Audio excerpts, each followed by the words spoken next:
But when you're more in the present moment and you change your energy, look, when you start opening your heart, the research that's done on the heart, when you start feeling an elevated emotion, the heart starts beating coherently. When you're frustrated, when you're resentful, when you're impatient, your heart is beating very incoherently. It's like stepping on the gas pedal and stepping on the brake at the same time. The heart's going to run, fight, or hide, and here you are sitting there with a smile on your face, and your body is going through all these chemical reactions. The heart is beating incoherently. When you start practicing moving energy back into your heart, start opening your heart, and it starts beating more coherently, it produces a measurable magnetic field that's up to 3 meters wide. Now, you're emitting a signal. That energy is frequency. And that frequency carries information, which means now that frequency can carry the thought of your health. It can carry the thought of your wealth. It's consistent with it. Suffering is not going to carry the thought of your health. It's not the same frequency. It's a different frequency. It carries the thought of, I'm a victim, or my life's never going to change. That's the energy. So every thought has a frequency. So then, and they add up, they start creating form. So we've measured the energy in the room. We've actually done this. And we've taken 750 people, 1,000 people, and we've had them practice opening their hearts, elevating their energy. And then we have 40 people or 50 people sitting in the front of the room with their eyes closed wearing a heart rate monitor. And we say, okay, send the thought on that loving energy, on that elevated emotion, that their bodies be healed, that their lives be enriched, their dreams come true, that they have mystical moments. And just do it for 10 minutes.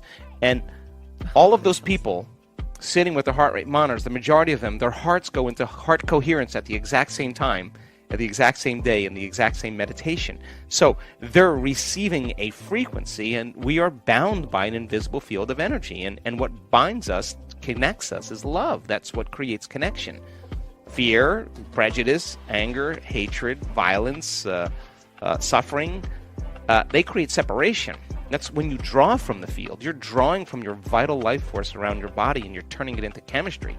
And the field around your body is shrinking. Now, you feel separate from everyone and everything, and when you feel more like matter and less like energy, you're going to try to force outcomes and try harder and fight for it more and manipulate and cheat or do whatever you compete, do whatever you have to do to get it, right? Because your matter trying to change matter. When you start elevating your emotional state and you start broadcasting new information into the field, think about this.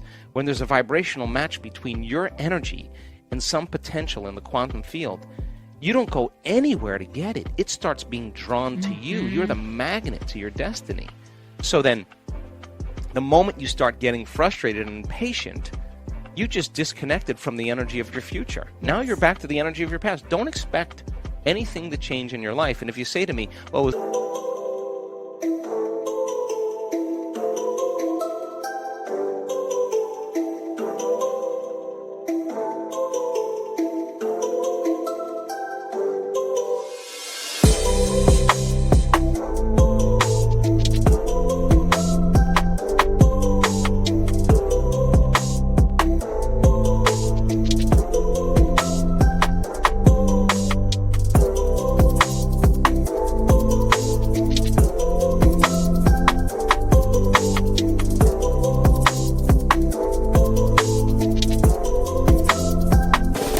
that person or that thing that did it to me, I'd say, oh, you're back to the unconscious program that you're a victim again. Yeah. And so then people start figuring this out.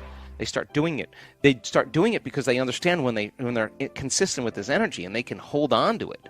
They don't have to go anywhere to do it. Why would they rush out of the present moment? Because the present moment's bringing it to them. And so it becomes an art. It becomes a skill. It becomes an ability. And they're able to navigate in their life in the uncertainty, in the unpredictable moment, and self-regulate in that moment. That's the key moment where it matters the most. They say, whoa, I'm feeling a little fear. They don't surrender the fear. They say, okay, I've lost it. I've got to stop, and I got to self-regulate. And they get back into that state again. Now, to me, if you get up feeling like your future's already happened, you won't be looking for it.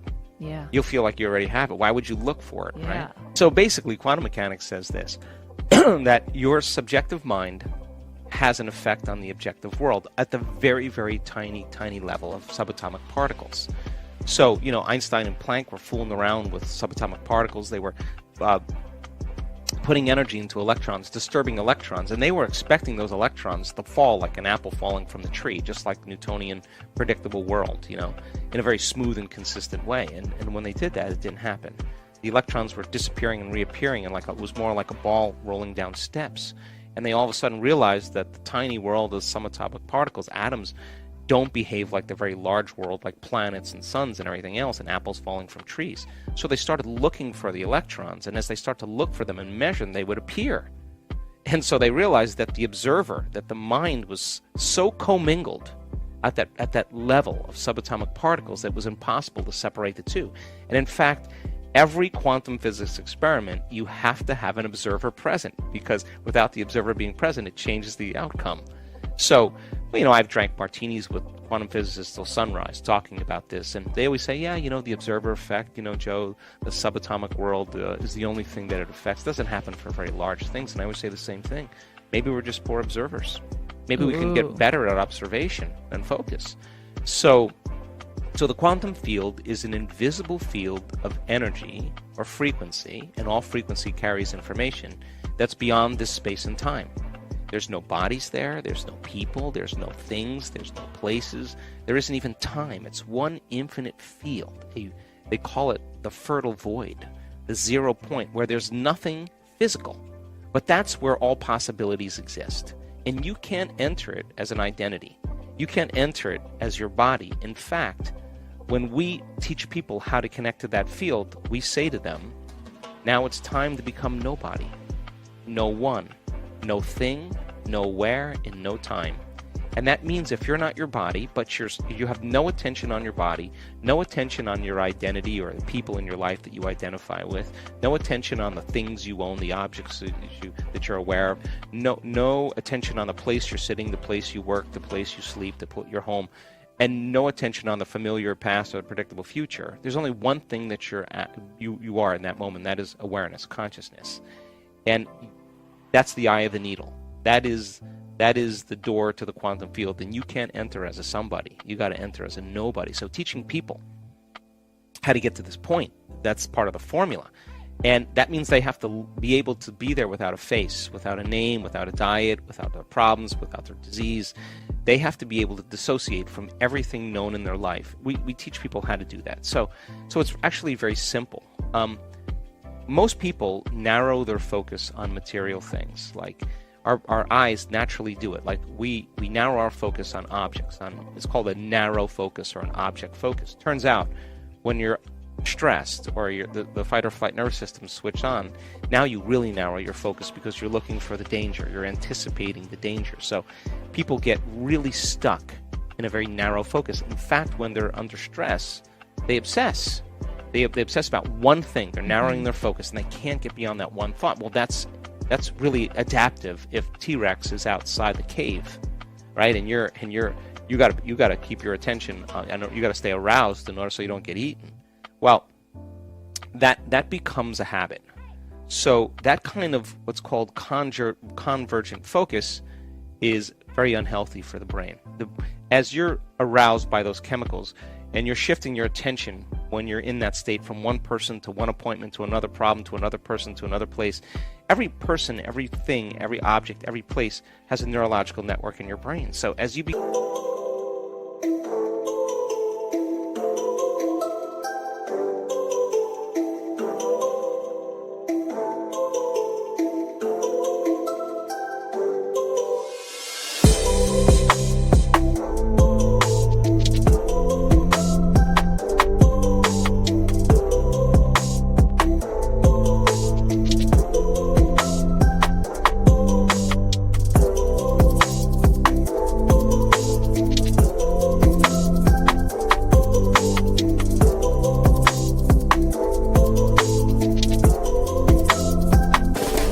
shift your attention from all these things and the brain is aroused, it's like a lightning storm in the clouds. Your brain is firing those networks very incoherently.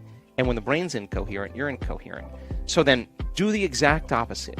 Go from a narrow focus, a convergent focus, to a divergent focus. Open your awareness. Focus on nothing but space.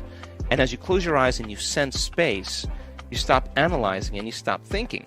So as you're sensing space, you begin to slow your brain waves down, and as they slow down, all of a sudden the autonomic nervous system begins to merge and it comes forward, and it starts to synchronize those circuits that were out of balance, and what syncs in the brain links in the brain. So all of a sudden the brain starts firing in a more coherent way, and when that happens, we call it getting beyond yourself. You forget about yourself. That is the moment you're entering that field, and you can't enter associated with anything known. You got to enter as an unknown. You have to put more of your attention on it and less of your attention on you.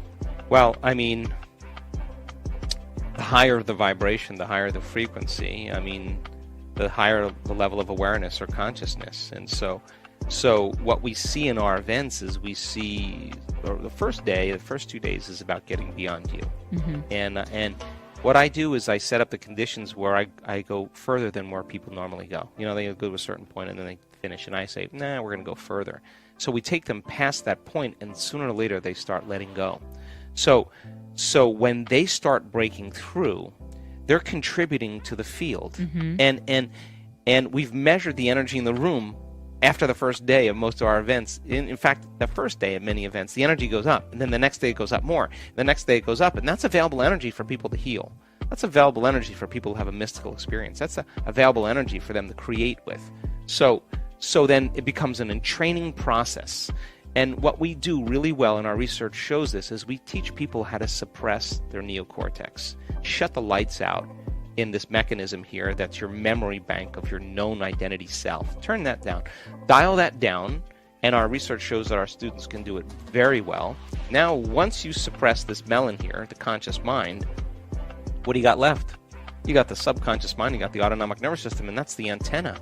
So when we see people doing this and they start in training, wow, they start having profound mystical experiences. People start having very profound energetic moments, and they're influencing one another. And of course, now you're moving a community of people across. And once you get to that certain state, then it just becomes magic. Everybody just goes. It happens. We were just doing an event in Mallorca last week. I got back on Sunday night. Well, actually Monday morning, and we had 1,300 people there, and we solicited 1,300 people, and 1,300 people said, I had the most amazing week of my life. That everybody, the entire audience, had some type of personal transformation, personal breakthrough, amazing healing, or mystical moment that changed them for the rest of their lives. And it becomes a frequency that everybody becomes entrained to. We are back with Complete the Quote challenge. Can you complete the quote and give us the right answer? All you need to do is to complete the quote or statement that we choose, and if you can do it first, you're the daily winner. Your job is to write the correct answer in the comments below the video, or your guess if you're not sure. In the previous video we were looking for 2 words. The quote belongs to Dr. Joe Dispenza, and it goes like this. Same thoughts always lead to the same choices. Same choices lead to the same behaviors, and the same behaviors lead to, and the correct answer is same experiences. So, same thoughts always lead to the same choices lead to the same behaviors, and the same behaviors lead to the same experiences. Today we are looking for 2 words, and the quote belongs to Joe Dispenza also. The quote goes like this. It's true that our brain is shaped and molded by our environment. But what science is beginning to realize is that our brain is shaped and molded by our ability to... Write your answers in the comments below the video, and if you like the video, give your thumbs up and share it with your friends. Be the first one and win this challenge. Do you like this way of ending the videos? Did you understand what Dr. Joe Dispenza said? Tell me everything in the comment section. If you don't want to miss my new videos and challenges, subscribe and hit the bell button, and you'll be notified when my new video is published. Help me make this video more popular by sharing it. If you really like what we do here and want to support us, you can join our channel and our community for a symbolic fee and gain many other additional features. You can do that by clicking the join button next to the subscribe button, or you can click on the link in the description of this video. Stay good and have a great day.